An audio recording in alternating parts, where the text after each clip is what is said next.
My name's Gareth. I work for the BBC as a technology broadcaster, so I have a radio show on BBC World Service Radio where we talk about technology every week. And I also teach science communication at Imperial College. Just by a happy coincidence in terms of this session, I'm also really interested in flying and aviation. So when they took the forum told me that I was going to be hosting this session, I was delighted. So I immediately went to my wardrobe and got my favorite AvGeek t-shirt. So yeah, aviate, navigate, communicate. So those are the three basic rules of flying. So I'm wearing this in our guest's honor today. And it's an excuse to come to the forum and wear a t-shirt and dress down slightly on the last day. So just before we get started, just quite interested in maybe kind of where you've all come from and how far you have to fly home. Is everybody flying home today? People, yeah, okay. So I'm flying back to London. So I have an 11-hour flight, I think, back to London. Are people flying back to Shanghai, Beijing, maybe? Okay, 2 or 3 hours, maybe, flying back there. Who's flying back to Europe today? Okay, me too. So it's about 11, 10 or 11, and Andre, 10 or 11 hours. Anybody flying to the United States? I think that's a bit further. So, okay. So we're looking at maybe 11, 10 hours flying time for some of us to get home. So spare a thought for our guest, because he took part in a flight. He was sitting in his in his aircraft seat for 117 hours, 52 minutes. So that's, just remember that later on when you're getting a bit of cramp in your airline seat, sitting there for 10 hours. So if you sit there for another 111 hours, then you've, or 100 something hours, then you've matched our next guest. Except in his case, he didn't have somebody to bring him a nice gin and tonic. He couldn't fold his seat out into one of those nice flatbeds. And he didn't have like a movie to watch. He couldn't just pull a screen down in front of him and watch a movie. But then he didn't really mind too much, because in a way, he was making his own adventure movie. He didn't need a movie. He was kind of taking part in his own. So he was actually breaking a world record, not just in terms of duration of flying in a single leg, but also this was a solar-powered flight. He was making history, so he didn't need a movie, and I guess he probably handled the cramp and the discomfort of sitting in the same place for 5 days and 5 nights. So this was the Solar Impulse. I'm sure many of you read about it. You were following it on the news. I was certainly watching every single update from that first takeoff in Abu Dhabi in 2015, in March 2015, right until the landing a year and a bit later back in Abu Dhabi, having done a round-the-world trip with his colleague, alternately with his colleague Bertrand Piccard. So this guy is incredible. He's a world record holder, he's an ace pilot, he's an entrepreneur, and is now a serious innovator and leader in renewable energy, in solar energy, in battery technology, and indeed aviation. So really what he has to say is so much more interesting than me blabbing on about this whole thing. So let's meet him, let's hear from him. I'll be having a conversation with him after his presentation, so give him a very warm welcome, ladies and gentlemen, Andre Borschberg. Thanks, Dave. Okay, well done. Good morning to everyone. Who have heard about this airplane before today already? So about half, a little bit more than half. Solar Impulse, that's a project we dreamt about 15 years ago. And the idea was to develop an airplane which can fly forever, at least theoretically, but unlimited endurance, a new paradigm. And to be able to do this, and you will see, in fact, why afterwards, it was clear that we needed to get the energy on the airplane when we were flying. Embarking energy from the ground was impossible because energy is weight. You need energy to carry energy. You have a limit, we know. Current airplane flight 12, 15, 18 hours, maybe maximum. And the only energy that we had available is the sun. So that's what we used. But you know, and you certainly know that solar energy in some ways is limited. If you take 1 square meter at noon, at the best moment, it gives you something like 1,000 watts. 1,000 watt, it's the power of a hair dryer. And this is the sun, it's not what you get as electricity. So it's limited. So the only way to fly day and night, which means through the night using the energy we get through the day, was to build a very efficient airplane. So it's a demonstration of energy efficiency. It explains why, in fact, it's so big. That's the size of a 747 or even bigger. Explains why it was so light, the weight of a car, about 2 tons. And of course, explain why we have chosen electric propulsion. Because on one side, it's an airplane which is solar. On the other side, it's an airplane which is electric. Electric propulsion gives us the efficiency we needed. Just to give you an idea, the efficiency of the motor we had is 1970%. The efficiency of a combustion engine, if you still have a combustion engine, it's about 30%, which means 2 liters out of 3 that you put in the tank is lost. It doesn't provide anything for propulsion. So why did we do this? We did this to show, in fact, what we should do on Earth. If we can make our world efficient in the same way as we did this airplane efficient, renewable energies are sufficient afterwards to provide the power we need for our daily activities. If we use this technology, we can reduce energy consumption by 50%. So that was the goal of this project, to build a symbol, to build an ambassador of what we can do with these technologies. And so 15 years ago, we had no ambition to revolutionize aviation. We didn't want people to expect flying solo to go on vacation. But as we started to discover what we can do with these technologies, I mean, I can say that I started to fall in love with electric propulsion. You will certainly not fly solar. As you understood, 1 square meter, one hair dryer. If you take an Airbus 380, maybe you can provide energy for the video system, but you will certainly not provide, with the technology and the knowledge we have today, the energy to propel the airplane. But airplanes today can be electric. And that's what is extremely interesting and exciting.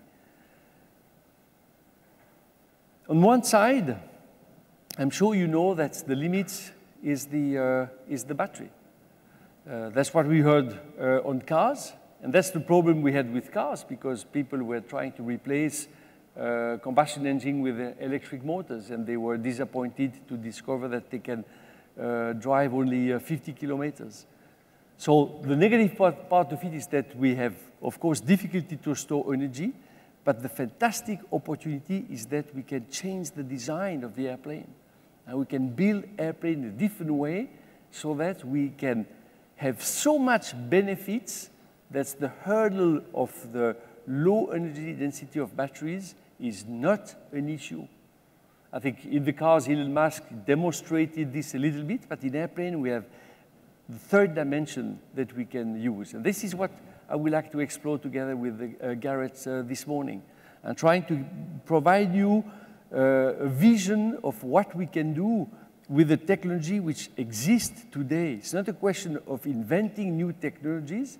It's a question of finding the right mindset. When we started Solar Impulse, we went to the aviation industry and said, that's what we need to have as an airplane. And immediately they told us that they believed it was impossible. And so we had to develop our own solution. It was clear that the aviation industry did not have the technology to be able to build it. And we had to find the solution somewhere else. And it's exactly the same with electric propulsion today. It's not the big corporation who will invent this new solution. It will come from innovators, pioneers, maybe the Silicon Valley. They are working on it. But let's see what we can do. So Gareth, if you want to join me. I think we stand. Huh? Absolutely. Okay.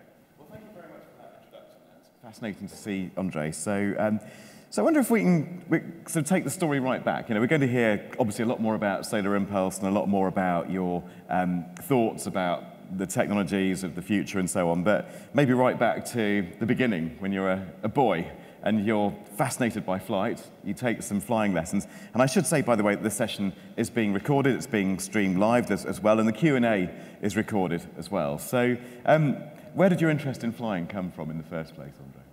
I think all this starts with passion. You're absolutely right to say. And when I was a kid, I was reading a lot of books about the people who made the aviation we know today. Yeah. And this gave me, in fact, the will to become a pilot, and had the chance to do my first solo flight when I was 15, got my license when I was 17. But flying was not the only thing. I mean, I became an Air Force pilot thereafter. I could fly in Switzerland as a pilot, but being an entrepreneur as a profession, so it was almost like a hobby. But I was impressed by the life of these people who invented aviation. I mean, imagine that on one side you had people who were trying to demonstrate that flying was impossible at the time of the Wright brothers. On the other time, the other people was trying to imagine how it could work. And when they had built something, they had to try it. There was no flight instructor. So getting into the machine and getting into the air without knowing how it will happen, for me was fascinating. And I thought, I mean, I have to do this once in my life. So and I had to wait the age of 50 to meet my partner, Bertrand Piccard, who had this idea of flying without the dependence on fossil energy.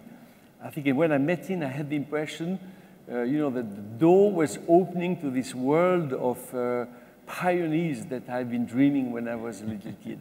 Yeah. And I think passion in this type of project is extremely important. That's the driving force. Yeah, and that must have been really exciting, the idea that there was still some space to be a pioneer, that in a way we thought we knew aviation, we thought we understood propulsion, and this was just an incremental journey of marginal improvements to airframes and propulsion techniques, actually throwing that whole playbook away and really starting from scratch with a new aviation paradigm. That must have been intoxicatingly exciting, I guess. Well, that's the same. That was the same here. In fact, you need to believe in it. Yeah. You need to believe it's possible, and then you need to have the perseverance to go through the process of making it happening. Yeah. And from outside, you have the impression, you know, you go from one success to the next, building a first airplane, second airplane, first flight. But basically, in fact, you go from one challenge, from one obstacle, from one difficulty to the next one. Yeah. So where did the idea initially come from to even consider electric propulsion and renewable electric propulsion in flying? So where did that idea came from, that first insight that maybe we could use electric propulsion, and not just electricity, but renewable electricity? Because to me, it seems so counterintuitive. So where did that idea come from? You remember my partner, Bertrand, flying around the world with a balloon? Yes. It was 1999. They used 4 tons of propane. And when he got to the coast of Africa, they had 40 kilograms left in the bottle. Barely made it across the ocean with a lot of tension and suspense, as you can imagine. And he asked himself at this moment if he could not get rid of the dependence on the energy you take on board and use the energy which is available around, I mean, renewable energy. So that's how the idea started, but we didn't know if an airship would make sense, an airplane would be possible. Yeah. So we had to dig in fact, to get the feeling of what was feasible. Yeah. Yeah. So that was the starting point 15 years ago. Yeah. And of course, you studied engineering, you became an entrepreneur, you've run companies and so on, but wearing your engineering hat, wasn't there part of you that, you know the laws of motion, you know what it takes to get a heavy in the air machine into the air as an aircraft, not like a balloon or something like that, you know, the amount of force that it needs to get the aircraft off the ground. Did you for 1 minute doubt that electric propulsion could actually allow you to take off in an aircraft with fixed wings? What was critical was to understand the balance between day and night. And that's a little bit what we are facing in our civilization in some ways. Are we consuming everything during the day and there's nothing for the night in our aircraft? Are we consuming everything during our generation, and there is nothing for next generation. So to find this balance between day and night was the critical issue. Can we collect enough, and can we save enough so that at the end of the night we are still in the air? But think about it, when we are at the sunrise, the level of batteries we have is about 10%. So it's the same if you have your portable phone, you know, when it's getting red, and you know you can do one phone call, and that's over. But we are, at this moment, over the ocean, and there is no plug underneath. So the understanding of how close we were to the limits was extremely important. And of course, it led to an airplane which is extremely light, something that the aviation industry was unable to build, didn't have the technologies.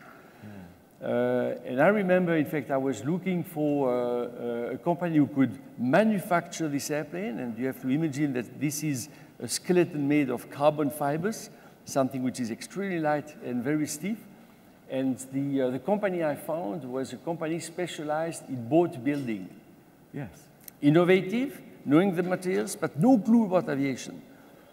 And when I presented my engineers, structure engineers from the aeronautical world to this company, my team said, Andre, you're completely crazy. I mean, these guys have no understanding about what we are doing, it will never work. And this company, their technicians told me, yeah, your engineers are not too bad, but they have no idea about how to use our materials. Yeah. You'll never be able to make a design which is good enough to get the benefits of what we can do. Yeah. Yeah. So it was not a question of technology, it was a question of trying to develop the right mindset between this team to make them work together. It took 2 years. You know, when you bring different people in the same room, everyone wants to demonstrate that his vision of the world is the right one.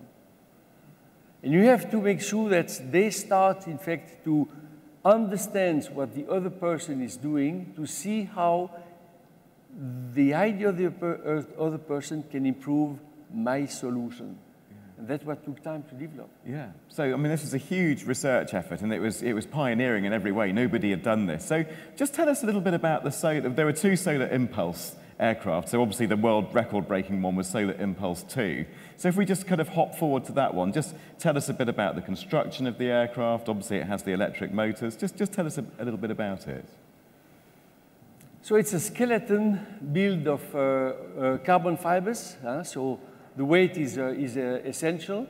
The solar cells provides the electricity, the energy to the batteries and to the motors. So it's, I would say, a very simple functioning. What has to be optimized in the entire system. It's not thinking about how to make the best motor, it's to think how can I make this working within my weight budget. So this was the challenge, this was the critical question. But when we fly this, what we realize is that these technologies are extremely reliable in what they provide, in the way they function. And this is a great advantage of electric propulsion. Electric propulsion has different features, I think, which will help us to change the world of aviation. It's very easy to command.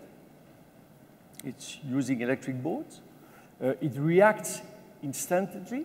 As soon as you apply electricity, you get the torque. Yeah. It's very simply manufactured, therefore very reliable. It's quiet. It's clean. So basically, it addresses all the questions and maybe the criticism we make to the world of aviation. Yeah. Noise, pollution, cost, maintenance, something you can resolve with electric propulsion. That's the reasons why it's so attractive. Yeah. So, you know, a bit like going from diesel locomotives on the railways to electric, you know, kind of high torque, more reliable, easier to maintain trains. This is obviously taking it into the skies. But it does seem, Andre, as if your big engineering challenge was the batteries, you know, and there were problems. You had that record-breaking flight as part of the round-the-world journey. There was that record-breaking leg from Japan to Hawaii, 5 days and 5 nights. Everything worked well, but it took a heavy toll on the batteries, didn't it, that flight? So tell me why the batteries were the big challenge here. It's the limiting factor. It's the limiting factor for cars. It's the limiting factor for airplanes. Was the limiting factor for us as well. So the only way was to make something light. And the only way, in fact, if you look at what we can do in aviation, is to make it different. Yeah. So think about the drones that we see. The drones have 4 motors. These drones are more stable in wind and in turbulence than a helicopter, which costs 10 million. Why? Because you have simple electronics which control it. And why? Because electric motors react immediately and can balance the drone. So you can start thinking about building an airplane taking vertically, like a helicopter, but in a much more simple way. Yeah. So you don't need these big rotors, which is extremely difficult to manufacture, difficult to maintain, noisy, inefficient. You can start thinking about something like we have downstairs, taking vertically, but then flying like an airplane. If you fly like a drone, like we see on the model downstairs, it's inefficient. Getting you lift and sustaining the flight with propellers uses a lot of energy. Yes. So we need something which has the same principle to move up, but then flies like an airplane. And that's what we call flying cars.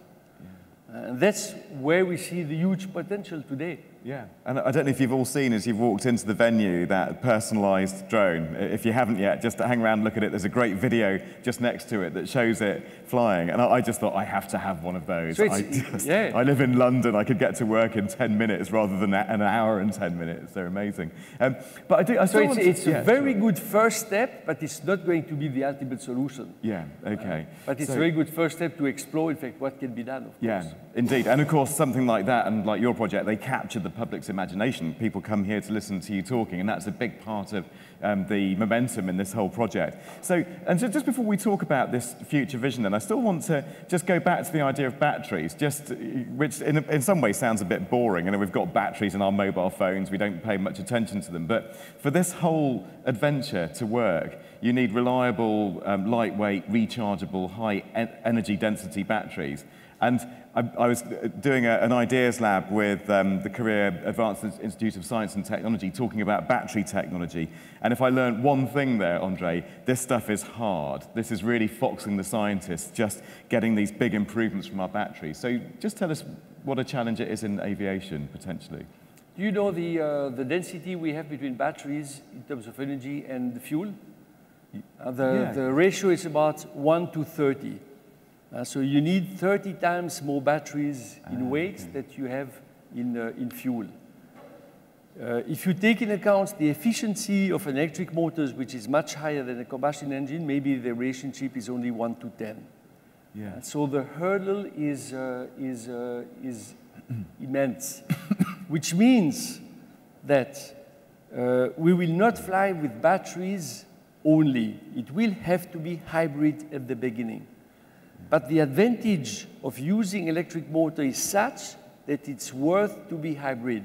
In a car, it's not so attractive because in a car, you still have 4 wheels, a car, seats, you drive on the road. It doesn't make a big difference if it's hybrid or not. Maybe you save 10% of fuel, I don't know. It all depends on the design. But in airplane, you can build it differently, as I explained. You can have something which takes off vertically, flies like an airplane, quiet, so that's something which will be used in cities. Hybrid at the beginning, so we can't say non-polluting yet, but certainly economical, affordable, expected to be at the same cost per kilometer as a car. I don't know if you have seen the Fifth Element from Luc Besson, the movie. You see these flying cars, taxis, cars flying around. So we're going to this direction. Not the same design, obviously, but it's potentially there. And as I said, it's not a question of technology. Now it's a question of being crazy enough to be able to develop this new solution. And interestingly, the engineers that you have in the aviation world don't have this expertise, so you have to bring people from outside. So there will be startups who will bring this new solution. So you have to bring this crazy world with the world of, let's say, certification, safety, something which can be accepted by the market. And of course, this world today are, let's say, far apart. So we have to bring this together. And I think this is the challenge we're facing. Yeah. So we don't need to develop new technology solutions. We have the motors, we have the batteries, we have the materials, we have everything. Now we have to bring it together. Yeah, and it's incredible, isn't it? Because there's this whole dimension, the sky, which is there to be exploited in terms of personalized transport, isn't it? I mean, we almost feel that when we're sitting in traffic on the ground and we can see all this blue space above us. And sure enough, you have air corridors at 10,000 feet, but there's all that space in between, a whole dimension to be exploited potentially, isn't there? So what it needs, it's reorganization of the airspace, of course. What it needs is a reorganization of the cities. So it's a project which goes far beyond just bringing new aircraft in the sky. Yeah. So we initiated these discussions with the Swiss government. So the Swiss government is looking at this question, including all the different departments, and the only way will be to get cities involved. Yeah. So we have the discussions about the drones a couple of days ago, where a mayor of a city in Amsterdam is willing to test. That's what we need. Yeah. We need testing ground. And the countries who will be ready to do it, and countries like Dubai and Abu Dhabi, with the way they approach these questions, will be quick, in fact, to implement this solution. Yeah, yeah, and this was the mayor of Enschede in the Netherlands. We were in a session talking about drones a couple of days ago, and as a mayor, as a leader, as a legislator, he was saying that traditionally you've legislated for what goes on under the streets, or maybe your metro system if you have one in your city, and then your surface transport. And he says, as a mayor now, he has two more dimensions. One of them is the kind of the Internet of Things. That's one digital dimension, but then the other one, the sky above his city. But the next question will be that we'd like to make them autonomous. Yeah. Who would trust here an airplane flying without a pilot? Oh, yeah, absolutely. It's not too bad. We already have a 50% market share here. Let's do this, Andre. Bring them on board. So it will come, and this is interesting because we're also discussing this with the drones. On some ways, computers are better than pilots because they accumulate experience that they can use. And if you can bring together the experience of 1,000 airplanes in all these computers, of course, you can be much better in terms of managing how to fly an airplane. The question is, for me, is a computer able to decide, like Sully decided to land on the Hudson River, to take the option of ditching in a specific situation? Can we program the computer that he comes up with this decision? Personally, I'm not sure today. So I have the impression we will go to something fully automatic in terms of executing the flight, doing the landing, doing the takeoff, doing all the way, in fact, the airplane is flying. But the ultimate strategic decision, I have the impression, will remain in the hands of the human for a while. Yeah. Until we have built, in fact, the knowledge in this computer which gives the possibility to decide, am I going to ditch or not? Yeah, yeah. And that's the thing, that's that kind of, that next stage, I suppose, in this journey towards automation. And just as we hold that thought, I just wonder if there are any questions from you guys at this stage. I'm sure we can bring a microphone to you. So just who would like to pose a question, to make a comment? Okay, yes, so our friend from ETH Zurich. I think I have that right, because I came to your... Max Planck Institute. Yes, okay, sorry. Close enough. Yeah, beg your pardon. I just insulted you, sorry. Carry on anyway. For a wonderful session until now. The European swift is a bird that can fly for 3 years or something like this. So it doesn't even land to mate. I was just wondering if for the project, if you took any inspiration from biology, and if so, what those were. From biology? Yeah. We didn't go so far. The level of unknowns was pretty big. And what I tried to do is to go back to, as much as I could, to things we knew. So it's a traditional shape. We didn't look for something too fancy. Also with the understanding that the traditional shape is not the worst. But materials was new in the world of aviation. We went so far to use a single layer of carbon fibers weighing a third of the weight of a sheet of paper, which is about, I mean, from our carbon fibers, 25 grams per square meter, which is really, really, really thin. So we pushed the limits in terms of technologies extremely, extremely far. We don't have much experience in using solar cells, of course, in airplane, electric motors. So we try to reduce the numbers of unknown to the minimum. So everything which was too fancy and too, I would say, too difficult to assess in the time frame we had, we didn't choose it. But certainly as a second generation, you can start thinking in this direction. Yeah. But what was it like to fly, by the way? Because you've flown fighter jets at Mach 0.9. Was it a bit boring, or tell me about the experience? Well, it's extraordinary. I mean, think about sitting in this airplane, looking at the wings, and the sun rays coming down. Wow. And these sun rays allow you to fly day and night, to fly a week. I mean, I flew 5 days. I could have continued flying. I mean, the airplane could have continued. The pilot, I don't know. Yeah. So the human is the limiting factor, not the technology anymore. So the sensation is incredible. So it was even 5 days, it was a privilege. I mean, people ask me, were you not afraid to fall asleep and not to be able to make it? And I looked at it completely differently. For me, this was the experience, I mean, one of the experiences of my life. Wow. So I had the impression that 5 days were going to be too short. If I could have 6, 7 days, if the flight could be longer, even better. So when we were talking about the duration of flight, 12 hours, 15 hours, it's all in our mind. And if you believe it's short, I tell you it will be short. For me, a flight of 12 hours today, I'm always surprised that the pilot is telling us we're going to land. I said, geez, it's already there. I mean, what are you doing? So it's all a question of mindset. Yeah, I'd love to, if I happen to sit next to you on a plane, just to share that experience. Okay, another question. Yes, this gentleman here. Let's just get the microphone over to you. And this is being recorded, by the way, folks. Take it away. Is there anything broken during the flight? A propeller or power cells or any solar cells? Did you have any experience on that? Yes, many. I burned a motor at the first airplane, and then the motor is pretty far away, so I had to shut it down. And after a few seconds, I felt the smoke.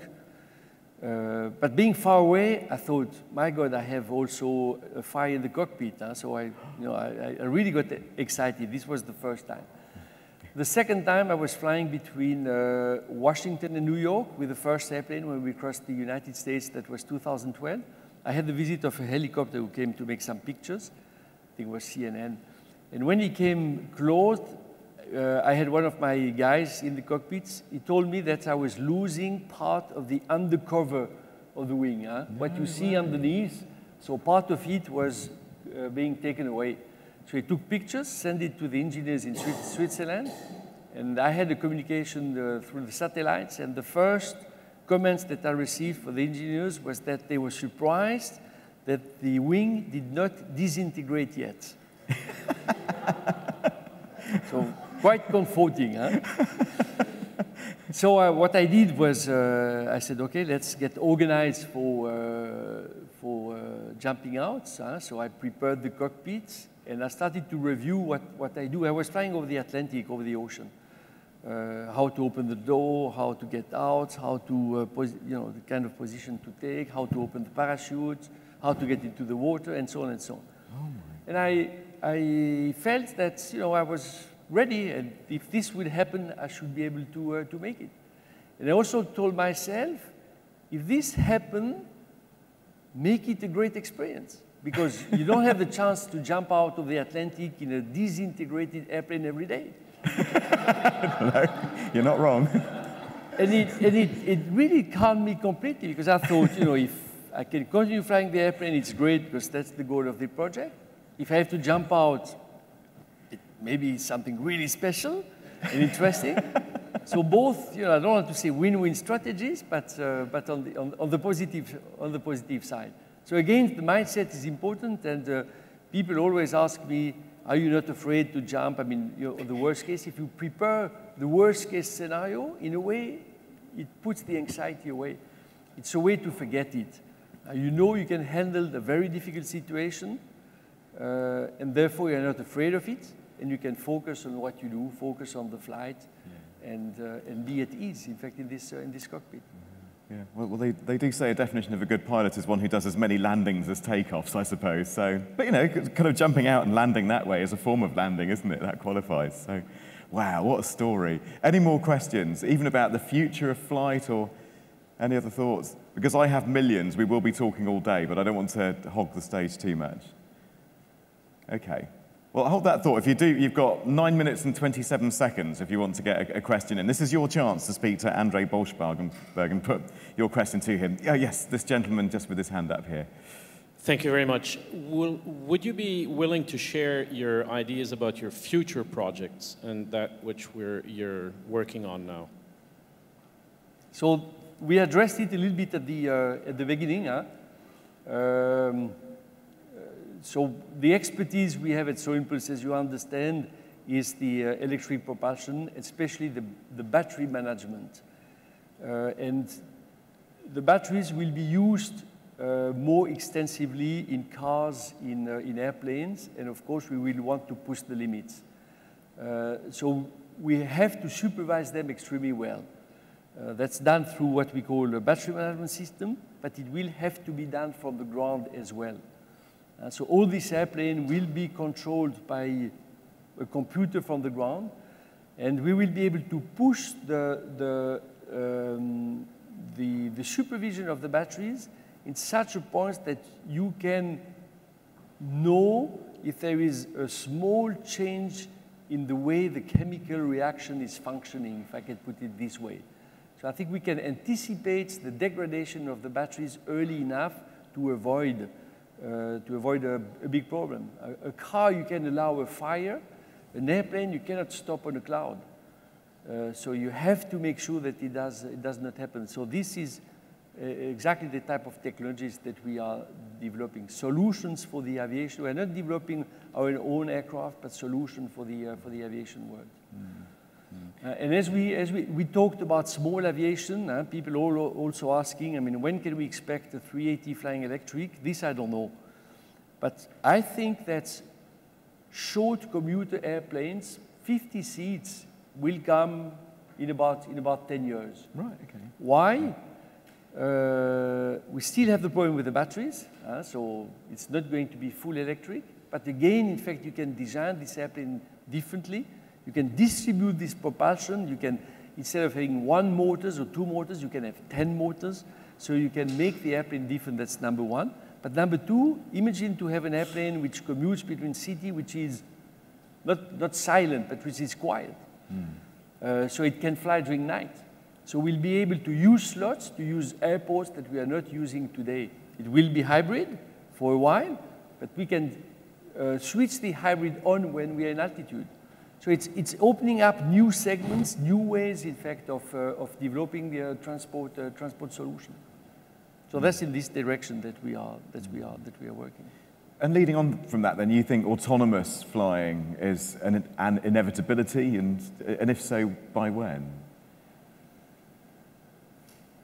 The first level, I think it's available today. And interestingly, the drones are bringing solutions, and with the drones we have so much experience, so many flight hours, that you start to believe and have the demonstration that it works. So the first step, which is to let the airplane flies, will happen very quickly. To have no pilot on board, I don't know. I would guess more than 10 years, personally, but I may be wrong there. Yeah, but important is to have the first step, because the first step will allow all this airplane to define their flight path, one versus the other one. And of course, we'll be able to increase the density of the traffic tremendously, which we need to do if we want to have this urban transportation. Yeah, I mean, so it's coming. In 5 years, you will see the first flying cars in the cities which are prone to get it. In 10 years, I think it's going to be common for everyone to use it. Yeah. And I know that you said it won't quite be like the Luc Besson Fifth Element movie, you know, with a sky that's kind of just crowded with drone-like aircraft. But can you paint a picture of what a city would look like? I mean, like, would we have air corridors following some of the highways, or would you literally look up and just see your neighbor flying over? Would it, yeah, just kind of what would that experience look like as you anticipate it? What we imagine today is to have many more what we call heliports, what we use for helicopters. So use of buildings, parkings, place where you can switch from an airplane, an aircraft, and a car. I think you'll have a mix of corridors that you need between some points and areas where you have to fly freely. Yes. Like approach path, like you have in airports, but coordinated basically by computers, not by human anymore, because the human will see their limits extremely soon. Yeah. So urban transportation will be a mix between flying and on-ground transportation, and more, as we said, autonomous. Yeah, I think they'll be doing it in Enschede, I think. Having met the mayor there, I think, you know, we should move to Enschede. That's where it's going to happen. What about, I read just in the news about a week ago, Andre, that you've recently joined the board of a Swiss helicopter company. I don't know how much you can tell us about that and what the play is there. If this is, I suppose what I'm anticipating is like a kind of electric or hybrid helicopter that might come out of this partnership. Tell me a bit about that. It will be the case. It's a new company which develops a new type of helicopters. You have to realize that the world of aviation is pretty traditional. Motors are old in terms of design. The way we build structures is pretty old. I mean, if you take the machines we see in flight, these machines have been designed 50, 60 years ago. So there is a potential now to introduce new technologies in terms of materials. That's what we do. And the second step will be to make it hybrid and ultimately full electric. So that's in this direction. But the concept will be different. It's not going to be a helicopter anymore. It's going to be more the drone concept in terms of takeoff, and then maybe turning these engines to make them become propellers, I mean, to move forward. So it's that VTOL idea, the vertical takeoff, exactly. And then off you go. But these technologies allowed also Elon Musk to bring back his launch, how do you say, launcher, the rockets that he's used to bring to space. He asked Boeing basically to do it for him, and with their technology, they were unable to resolve the problem, or maybe in a much too expensive way. So by using, again, software, electric systems, he is able to solve something that with traditional technologies we are able to do. Okay. So the world is going into this direction. Yeah. And just almost a final question, I guess, and I'm interested in a number of people in the room who are from the private sector, from business, or in leadership capacities, wherever they may be, in universities or non-profit, NGOs, advocacy. Just what we can learn from you in terms of entrepreneurship, leadership. You know, you've run companies as well as being an ace pilot, Andre. What would you say to leaders, innovators, you know, and you've had the experience of feeling that you were going to jump out of a plane over upstate New York, and for you it was just another day at the office. What can we learn from that? You know, we were talking about creativity yesterday, and basically how to go into unknown territories. And I think I made two interesting experiences. I mean, the first one was to build really diverse group of people.